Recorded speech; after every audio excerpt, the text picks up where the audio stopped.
Bienvenue pour ce webinaire.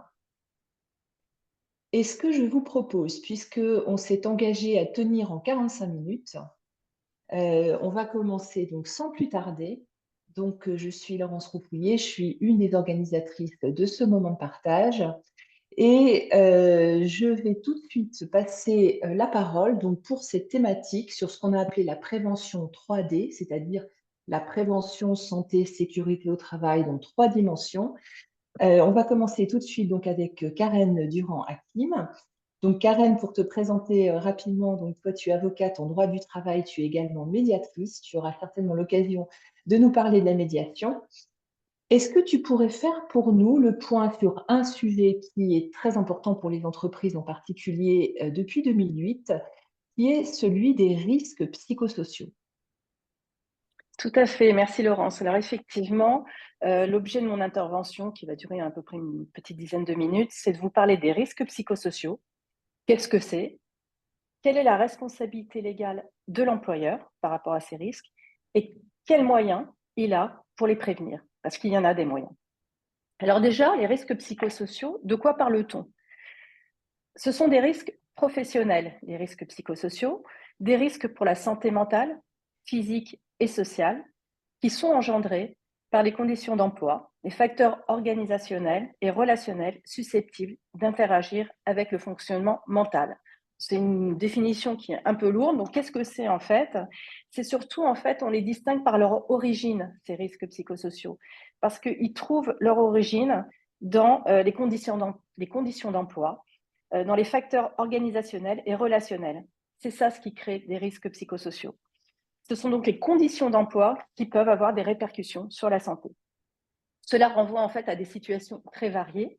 On peut parler de stress au travail, de burn-out, d'épuisement professionnel, des violences, du harcèlement moral, des agissements sexistes, etc., etc. Tout ça, ce sont des risques psychosociaux. Et les causes, eh bien, elles peuvent être diverses. Ça peut être dû à une surcharge de travail, à une mauvaise gestion du stress, à un manque d'autonomie, de soutien social, de reconnaissance, la sensation peut-être de ne pas bien faire son travail, etc. Vraiment, les causes sont tout à fait diverses et elles appartiennent à chacun. Le harcèlement moral ou sexuel sont, eux, des formes précises de violence. Elles ont la particularité d'être réglementées par le Code du travail. J'y reviendrai après sur les autres. Il s'avère, selon une enquête d'ARES des conditions de travail et risques psychosociaux qui a été effectuée en 2016, que 30% des salariés, je dis bien 30%, signalent avoir subi au moins un comportement hostile dans le cadre de leur travail au cours des 12 derniers mois. Donc c'est 30% de trop.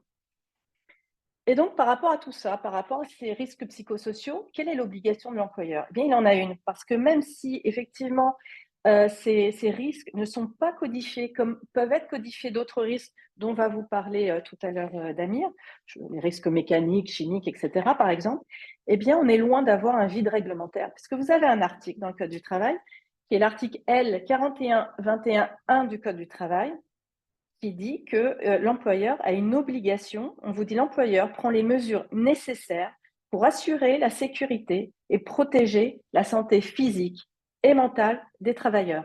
Et les risques psychosociaux font bien partie, effectivement, de ces risques que l'employeur doit préserver et doit protéger pour les salariés. Donc, en fait, on a bien un article qui ne vise pas expressément les risques psychosociaux, mais effectivement, ils sont concernés par cet article. Il revient donc à l'employeur d'évaluer ces risques psychosociaux et de prendre les mesures nécessaires pour assurer la sécurité et protéger la santé physique et mentale des salariés. Il s'agit d'une obligation, alors on parle soit d'obligation de moyens renforcée, qui est quasi une obligation de résultat, parce que si l'employeur ne respecte pas effectivement cet article du Code du travail, ne met pas en œuvre certaines mesures pour préserver ses salariés, il pourrait très bien y avoir une qualification de faute inexcusable de l'employeur et il peut être condamné à divers dommages et intérêts. Et puis on a un autre principe qui est codifié dans le Code du travail, qui est l'article L 4121.2 du Code du travail. Au même titre que les autres risques professionnels, eh bien, les risques psychosociaux doivent être évalués et intégrés dans quoi? Dans le document unique d'évaluation des risques professionnels et qui est obligatoire dès lors qu'on a au moins un salarié. Ce document, il s'inscrit dans une démarche de prévention. Il permet d'identifier et de hiérarchiser les risques auxquels les salariés d'une entreprise sont exposés. Donc, les risques psychosociaux doivent être également évalués et doivent être intégrés dans ce document unique d'évaluation des risques. Donc voilà, vous l'avez compris, il y a une obligation légale de l'employeur de prévenir ces risques. Et maintenant, je vais vous parler des actions de prévention. À quel niveau, en fait, l'employeur doit-il prévenir, doit-il intervenir pour prévenir ces risques? Eh bien, on considère qu'il y a 3 niveaux de prévention des risques psychosociaux. Vous avez la prévention primaire, vous avez la prévention secondaire et vous avez la prévention tertiaire. Que recouvrent ces 3 types de prévention? La prévention primaire, elle correspond à l'ensemble des actions qui a pour but d'identifier et éliminer les facteurs du risque à la source. On est donc en amont. Elle s'inscrit dans une logique d'anticipation et donc de prévention. Elle tente en amont, dans l'organisation du travail, d'agir sur les causes des risques. Il s'agit de repérer les facteurs de risque, puis de les réduire, voire même de les éliminer dans la mesure du possible. Ça, c'est la prévention primaire. Vous avez la prévention secondaire, qui vise, elle, à éliminer les conséquences des risques psychosociaux sur les personnes présentant déjà des symptômes. Donc, on n'est pas en amont, il y a déjà des symptômes chez certaines personnes, et donc il s'agit d'une prévention qu'on appelle également corrective, qui intervient sur une partie des facteurs que l'entreprise aura le plus facilement repérés après la mise en œuvre d'une démarche de détection des risques psychosociaux. Et enfin, la dernière prévention, qui est tertiaire, elle s'inscrit dans une logique de réparation. Je serais tentée de dire que le mal est fait déjà, et donc il s'agit d'intervenir sur des personnes qui présentent déjà leur état est déjà grave, et il faut faire en sorte que l'état ne s'aggrave pas plus. En général, il s'agit de mesures qu'on va adopter dans l'urgence. De manière plus pratique, si je prends l'exemple du stress, par exemple, au travail, eh bien, la prévention primaire consiste à réduire celui-ci avant l'apparition d'un stress chronique. La prévention secondaire, ça va être par exemple un programme de gestion individuelle du stress qui va être appliqué. Et en ce qui concerne la prévention tertiaire, pour un individu qui présente déjà des troubles anxio-dépressifs dus au stress, eh bien, il s'agit de mettre en place une psychothérapie. Donc voilà les 3 niveaux de prévention. Et donc, de quels outils dispose? Que je vous ai dit, voilà ce que doit faire l'employeur. Il a une obligation légale. Et quels sont les outils qui lui permettent d'éviter ces risques psychosociaux, de les prévenir? Eh bien, il y en a un qui marche très très bien, qui est la médiation. Donc c'est ça l'objet effectivement c'est le cœur, on va dire, de l'exposé que je voulais faire, c'est d'utiliser, je conseille fortement aux employeurs d'utiliser la médiation, qui est un des outils qui est prévu justement, qui est même prévu qui est codifié dans le Code du travail en ce qui concerne le harcèlement moral, qui peut être mis en place à tous les stades que je viens d'indiquer de prévention, que ce soit au stade primaire, secondaire ou tertiaire. Or, les employeurs n'y pensent pas obligatoirement, pas souvent, parce que d'abord, certains ne le connaissent pas, ou en tout cas connaissent très mal la médiation. Parce que qu'est-ce que c'est la médiation? Donc, tout le monde sait que c'est un mode alternatif de résolution des conflits, mais comme peut l'être la conciliation ou l'arbitrage. Et beaucoup de personnes ne savent pas ce qui distingue la médiation de la conciliation ou l'arbitrage. Eh bien, ce qui distingue la médiation, c'est que c'est un mode où on va intervenir sur la gestion des émotions et on a une volonté de traiter le conflit dans sa partie immergée, à savoir faire ressortir les besoins, les valeurs, les attentes de chacun. Et en fait, la médiation, elle s'intéresse à la relation entre une ou plusieurs personnes ou un groupe de personnes, et non uniquement sur le litige ou le différend, sur le problème. On ne s'intéresse pas juste au problème, mais on s'intéresse à la relation. Et donc, elle apporte une certaine humanité dans les relations professionnelles et managériales. C'est la raison pour laquelle elle a toute sa place en entreprise. Son objectif, en fait, c'est de rétablir la communication entre les personnes. Une communication qui peut être rompue ou sur le point d'être rompue. Elle permet en fait la mise à plat ou la prise de conscience de décalage, de perception, et la restauration de la relation et l'instauration de solutions acceptables par tous et durables. En fait, c'est pour leur permettre de pouvoir mieux travailler ensemble. La médiation est donc un moyen de prévenir les risques psychosociaux en proposant un espace d'expression. Et je vous l'ai indiqué, elle est même prévue par le Code du travail, en son article L 1152-6, qui prévoit la possibilité de recourir à la médiation lorsqu'on est harcelé moralement. Dès le départ, on n'est pas obligé d'attendre la fin d'une enquête. On peut très bien la solliciter dès le départ. Et donc, on peut solliciter la médiation dès qu'un salarié, par exemple, se plaint de harcèlement moral, il peut très bien le faire, même si l'enquête n'a pas eu lieu. On peut aussi mettre en place une médiation lorsqu'une enquête a eu lieu et que finalement le harcèlement n'est pas démontré. Mais même s'il n'y a pas eu harcèlement, il y a eu des difficultés entre une ou deux personnes ou entre plusieurs personnes. Et ce n'est pas anodin. Donc, il faut mettre en place une médiation pour pouvoir retrouver une relation pérenne, sereine, saine entre les personnes pour lesquelles il y a eu un différend. Et puis, effectivement, on peut aussi proposer cette médiation lorsque la victime, par exemple, présumée, a pris du recul au travers d'échanges, par exemple, avec le service des RH, avec le CSE, les partenaires sociaux, et se dit, finalement, voilà, c'était peut-être pas vraiment un harcèlement, mais il y a eu un problème, donc je souhaite effectivement en parler, avoir un espace pour pouvoir dialoguer et dire ce que j'ai sur le cœur. Donc, ce processus de médiation, il peut être lancé à différents moments. Je viens de le dire, lorsque les difficultés relationnelles ne permettent plus aux personnes concernées de travailler ensemble, et avant leur transformation en incivilité et violence interne, donc au début.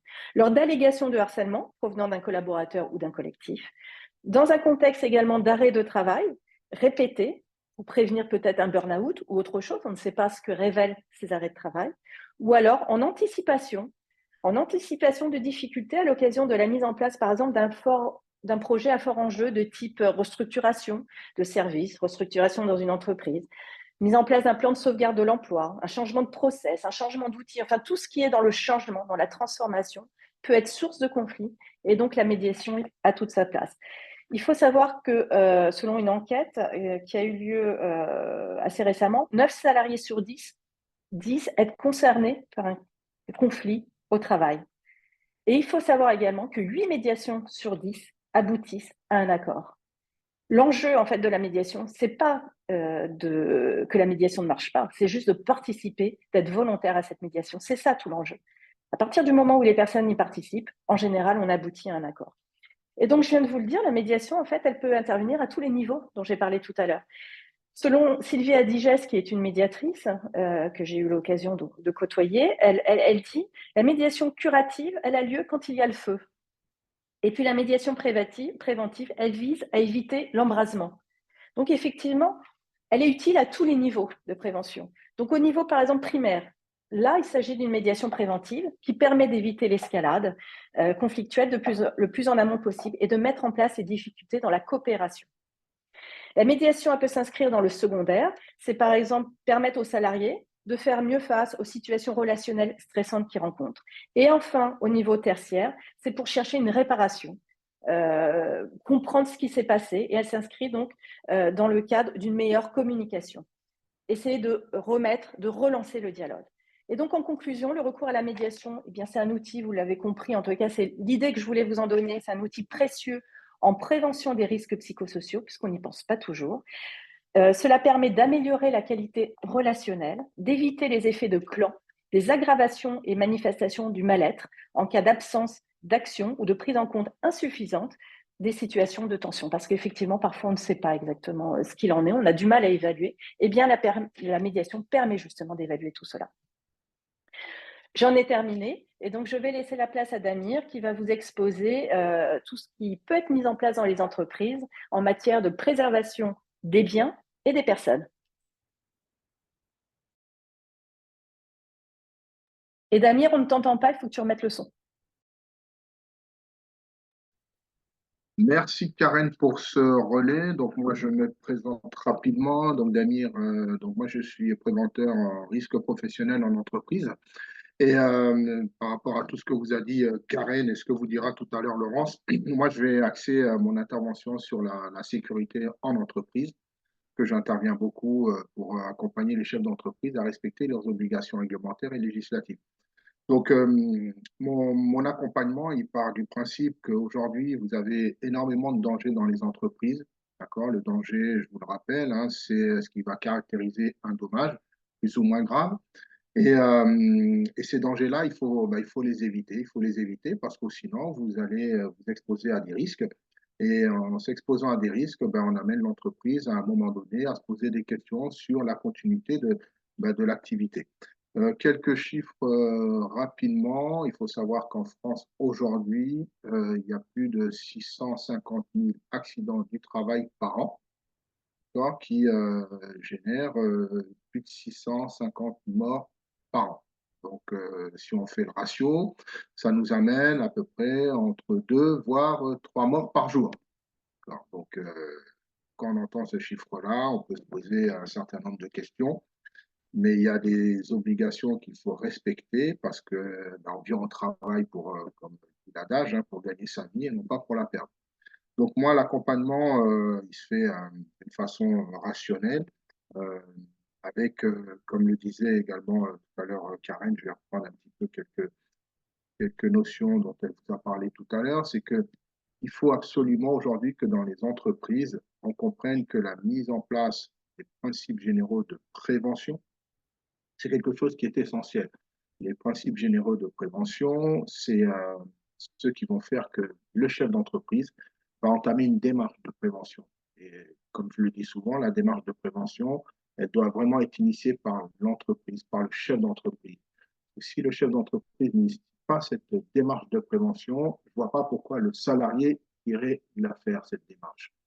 Et la démarche, elle est simple. Mais par contre, bien sûr qu'il faut des moyens.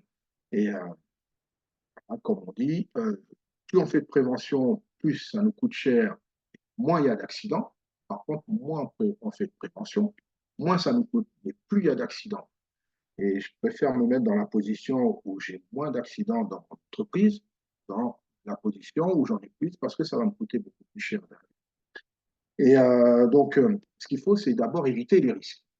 Éviter les risques de la façon la plus simple, en mettant en place des actions de prévention. Donc, les actions de prévention, on va les mettre par des moyens.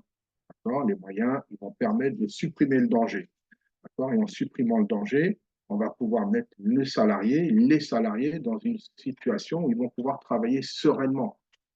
Et donc, l'évitement de ces risques, bien sûr, ne peut pas se faire dans toutes les entreprises, dans toutes les activités. Pourquoi? Parce que vous avez des activités, je prends par exemple le BTP, que je fais beaucoup, euh, on ne pourra pas éviter le risque. C'est-à-dire que si vous avez un salarié qui travaille en hauteur, il peut chuter.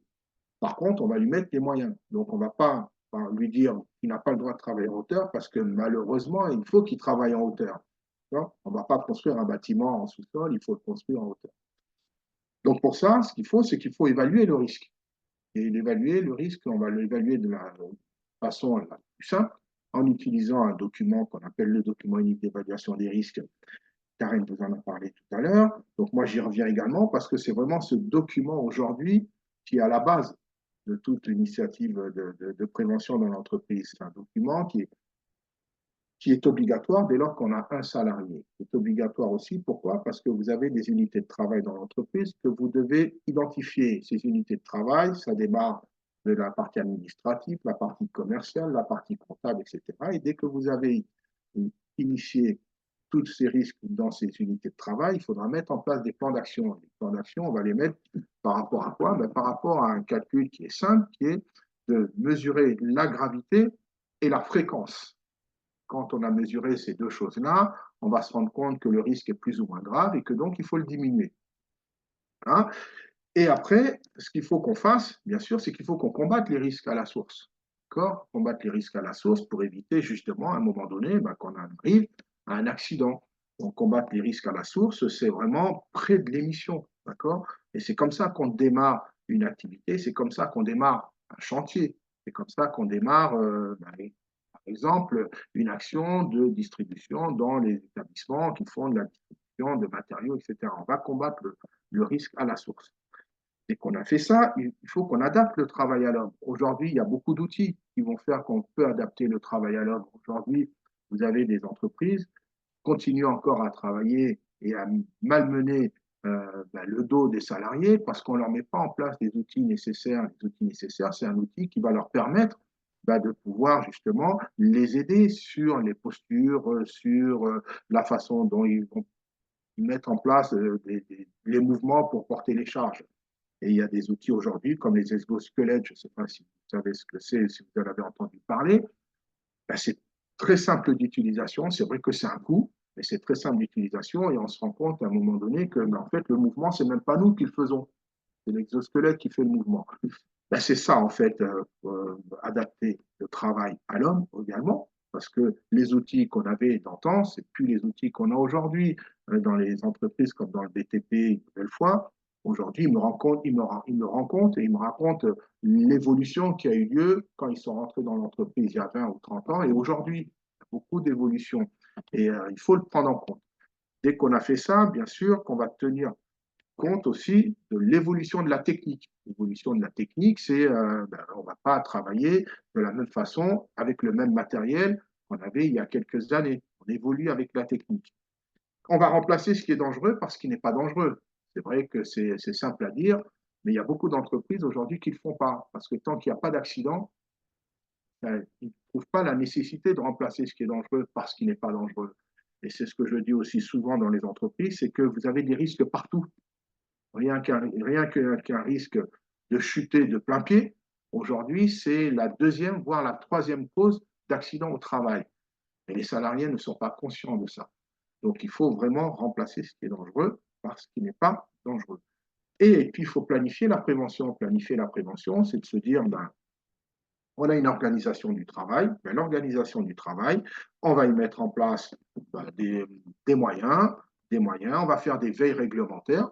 Et ces veilles réglementaires vont nous amener à avancer le plus sereinement possible vers une organisation qui sera plus sereine et plus stable dans l'entreprise. Parce que je rappelle également, même si ce mot performance peut faire peur, mais aujourd'hui, une entreprise, elle fonctionne parce que les salariés sont dans de bonnes conditions dans l'entreprise, parce que la qualité de vie au travail fonctionne, et que donc, dans le même intérêt, la performance de l'entreprise s'y fait sentir. Et vous avez également, donc, comme je vous ai dit, vous avez des salariés qui travaillent en hauteur ou qui travaillent en sous-sol. Ben, il faut leur donner les moyens nécessaires pour pouvoir travailler sereinement. Et avec ça, qu'est-ce qu'on fait? On va donner une priorité qui est celle de mettre en place des équipements de protection, des mesures de protection collective. Mesures de protection collective, c'est par exemple une personne qui travaille en hauteur, on met une rambarde autour de lui, on fait une ligne de vie, on l'accroche avec son harnais, et comme ça, il va éviter de chuter. Combien de fois on voit des salariés qui travaillent en hauteur et qui ne sont pas protégés? C'est sûr que même vous, vous en voyez, à chaque fois que vous passez dans un coin de rue, vous voyez quelqu'un qui travaille sur une voiture et qui n'est pas protégé. Oui, mais le risque, c'est la chute. Et pour terminer sur ces mesures de prévention, vous avez la planification des informations et des formations qu'on va donner aux salariés. Évidemment, les formations, les informations, elles sont obligatoires. Euh, les salariés n'en prennent pas conscience parce que soit c'est fait une fois de temps en temps, soit c'est rarement fait. Mais l'employeur, lui, quand il envoie une convocation à ses salariés, il marque bien sur la convocation que la formation ou l'information qui va vous être donnée est obligatoire. Donc, vous vous exposez à des sanctions si vous ne venez pas à ces formations ou à ces informations. Donc, voilà en fait les principes généraux de prévention que je souhaitais vous lister parce que c'est vraiment ces principes généraux de prévention qui vont faire qu'aujourd'hui, une entreprise va continuer à performer, que les salariés vont se sentir en sécurité dans l'entreprise et qu'on va aujourd'hui éviter un certain nombre d'accidents qui peuvent engendrer, comme je vous ai dit, des dommages qui sont plus ou moins graves. Et aujourd'hui, il faut en prendre conscience parce que malheureusement, même si on a l'impression qu'on met beaucoup de choses en place dans les entreprises, aujourd'hui, notre pays, la France, on est dans les 3, voire les 4 premiers les moins bien notés. Parce que justement, alors soit c'est parce qu'on met trop de moyens en place, parce que aussi on peut se dire ben, la réglementation elle est trop contraignante, donc nous on n'y va pas et on ne comprend pas. Mais il faut que vous le sachiez, aujourd'hui vous avez un podium, voire les 4 premiers, et la France est dedans. D'accord, donc on va faire en sorte aujourd'hui d'avancer pour éviter les risques, pour les éliminer s'il faut les éliminer. Et nous, notre travail il consiste à ça, il consiste à conscientiser vraiment les générations, à conscientiser les chefs d'entreprise, à faire comprendre aux salariés qu'il faut qu'ils viennent au travail sereinement et qu'il faut qu'ils repartent sereinement au travail le soir parce qu'on n'a pas appelé leur famille pour leur dire qu'il y a eu un accident dans l'entreprise. Donc voilà un petit peu ce que je souhaitais rapidement vous dire, vous donner comme information. Aujourd'hui, je crois que c'est essentiel, hein. On ne pourra pas performer dans les entreprises si on n'a pas à la fois cette conscience que la sécurité du salarié est importante et surtout si on ne met pas en place les moyens nécessaires pour justement préserver la santé et la sécurité des salariés. Voilà, donc moi j'en ai terminé. On avait 15, entre 10 et 15 minutes. Voilà, donc moi j'en ai terminé. Puis je vais laisser la parole à Laurence pour nous parler de la santé mentale, chose que je n'ai pas abordée. À toi, Laurence. Merci, Damir. Alors effectivement, tu as parlé des chutes et des accidents du travail. Moi, je vais évoquer pour vous davantage la santé mentale et la santé mentale au travail, peut-être en remettant en place déjà quelques notions, puisque c'est un sujet qui est quand même plus récent, même si pour partie avec Karen, on l'a évoqué déjà.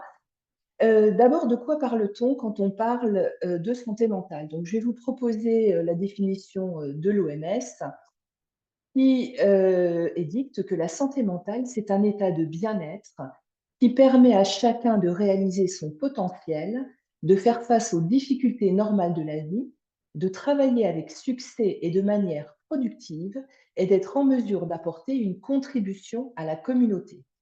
Donc la santé mentale, c'est un certain nombre de composantes qui va au-delà de l'absence de troubles hein, ou de handicaps mentaux. De manière plus concrète peut-être, les problèmes de santé mentale, ça recouvre en fait ce qu'on appelle les troubles psychiques.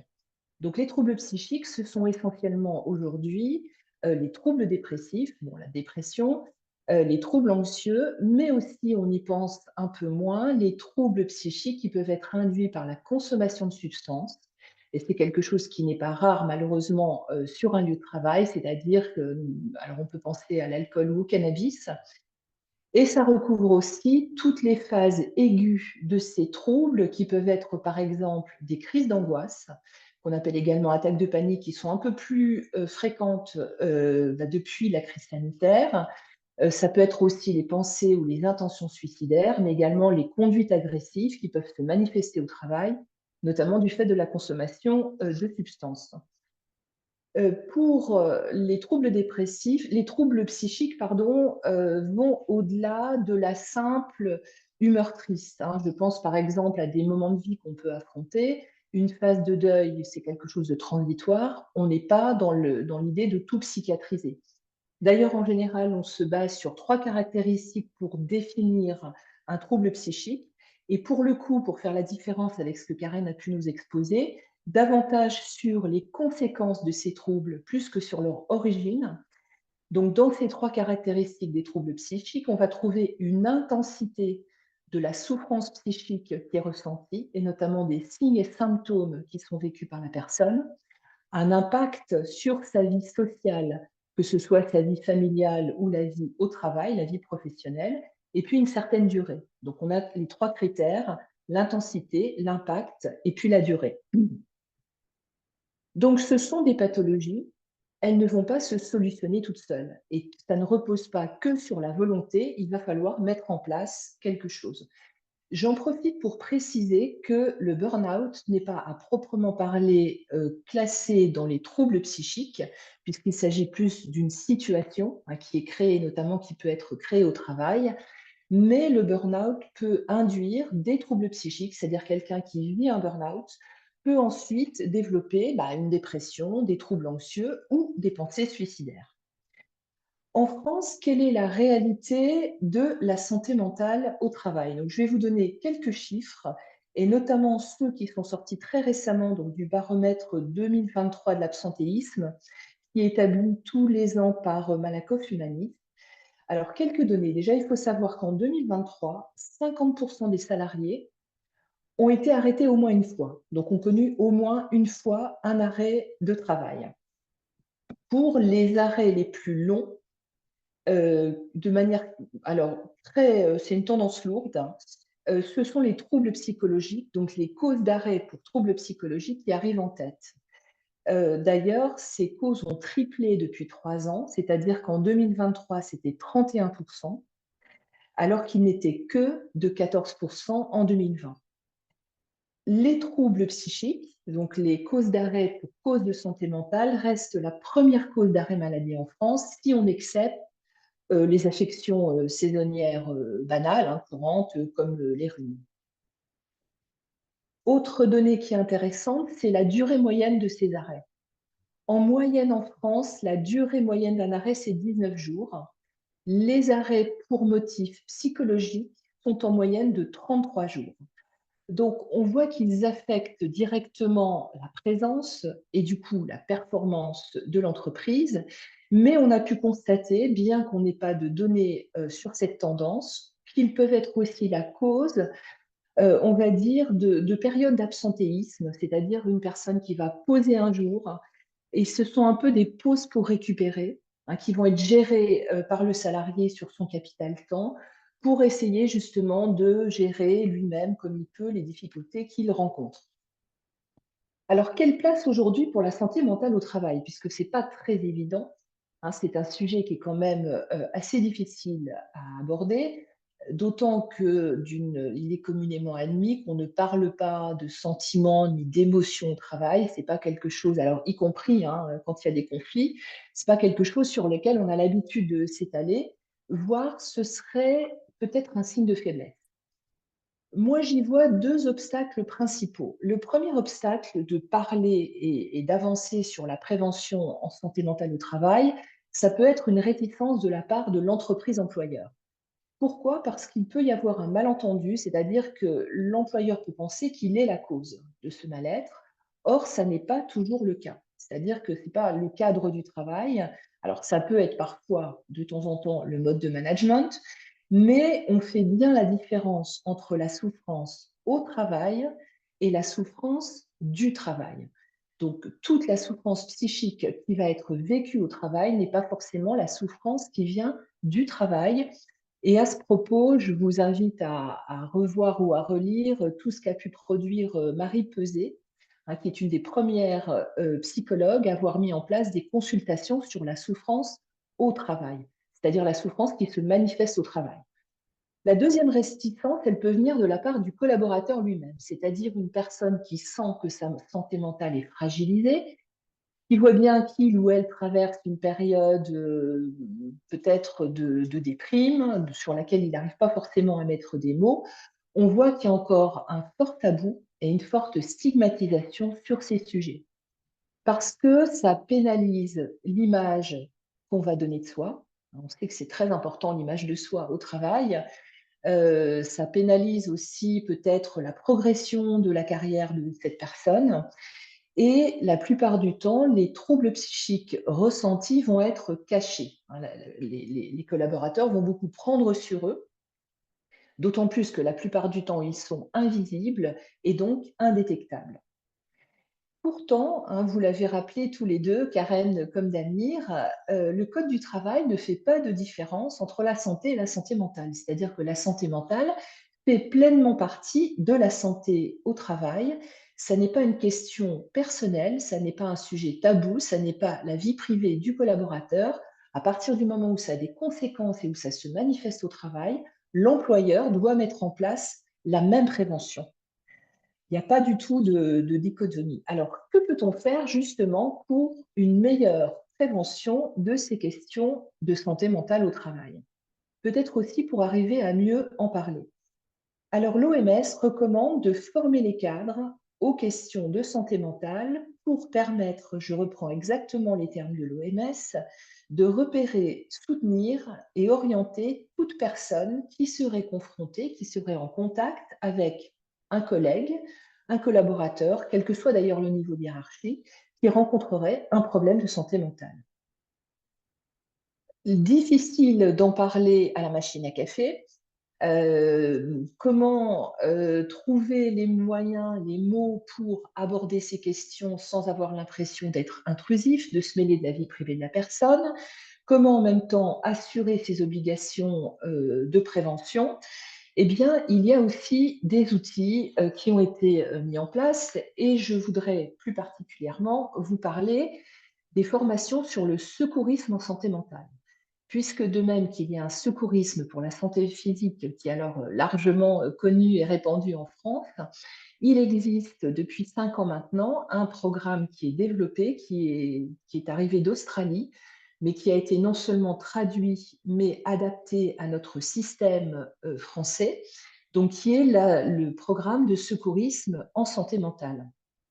À qui il s'adresse? En fait, il s'adresse à tout citoyen. On peut tous être secouristes. Et pour vous donner un chiffre, en France aujourd'hui, il y a à peu près 120 000 personnes qui ont fait le choix d'être secouristes en santé mentale. Pour ma part, moi j'interviens depuis 18 ans dans des entreprises, donc j'accompagne des équipes, des collaborateurs, des organisations qui se transforment ou pas.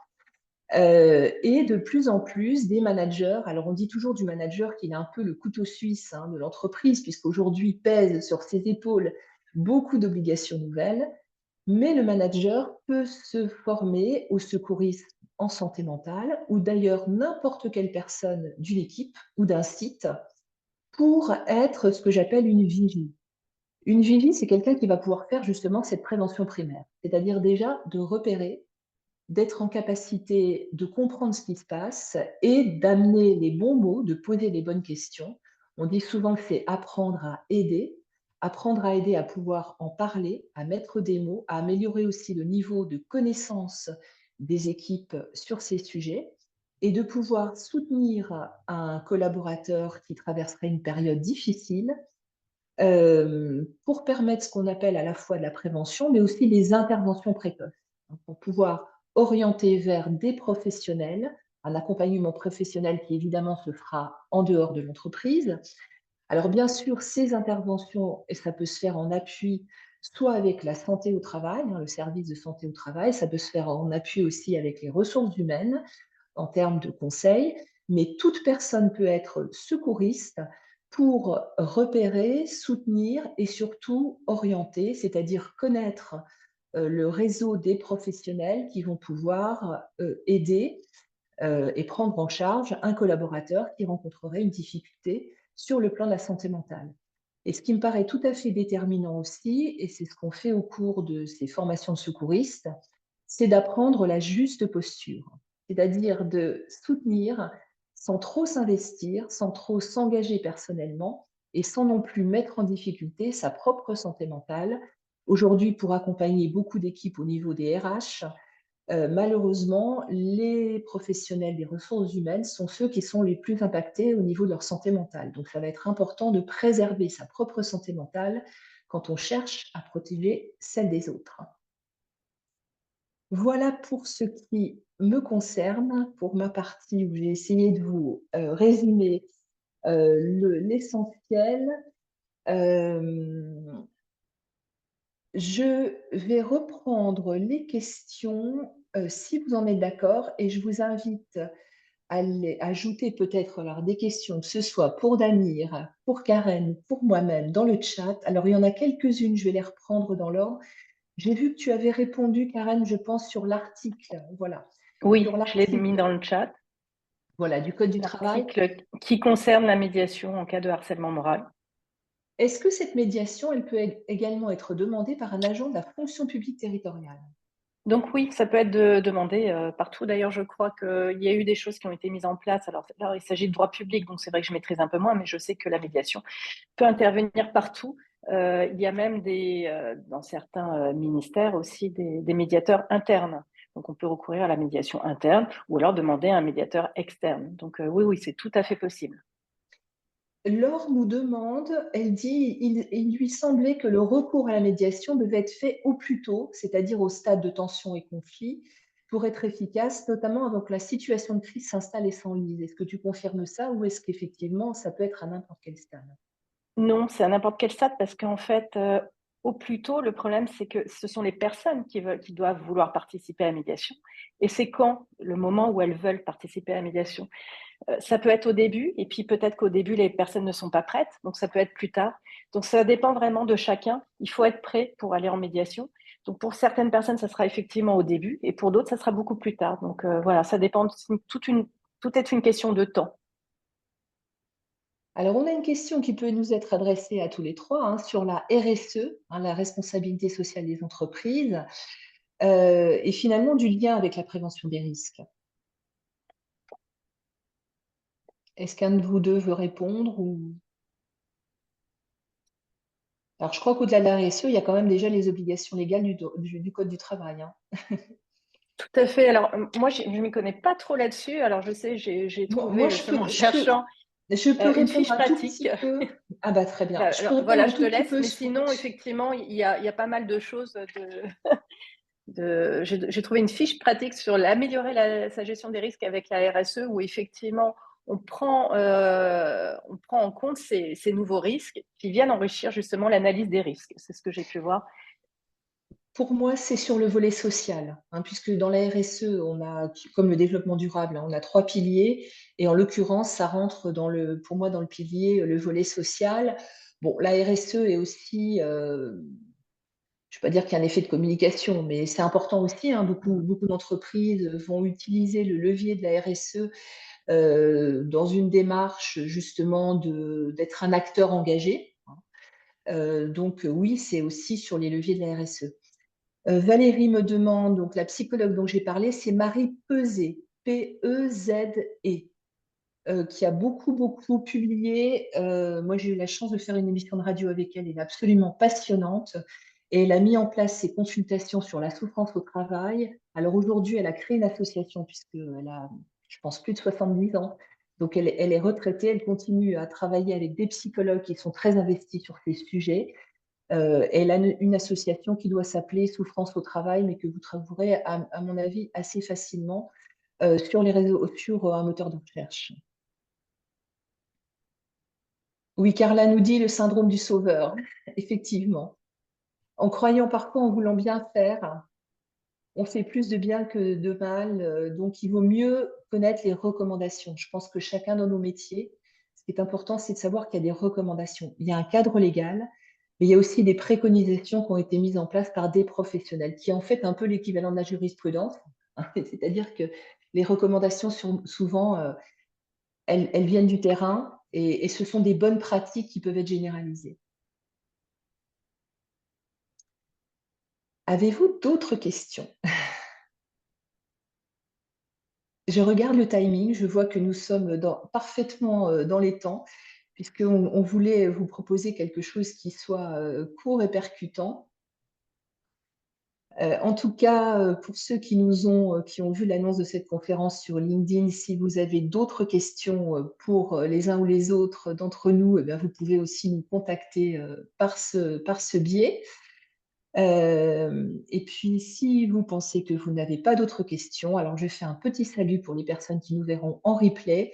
D'ailleurs, dès que ce sera prêt, on vous enverra à tous le replay de ce webinaire. Il me reste à vous saluer. Je vais laisser chacun aussi, Damir et Karel. Bien, merci à tous pour votre présence et à ceux qui seront présents lors du replay. Et Damir, on t'entend toujours pas. Il faut remettre le micro. Ok, merci Laurence, vous n'avez plus de son. Ok, moi rapidement, là j'étais en train de l'écrire là par rapport à la question sur la RSE rapidement. Donc il y a aussi il y a des, si vous voulez, des normes, notamment les normes ISO. Il y a la 45001 qui est liée au management et à la sécurité et la santé au travail. Donc ça peut également vous aider.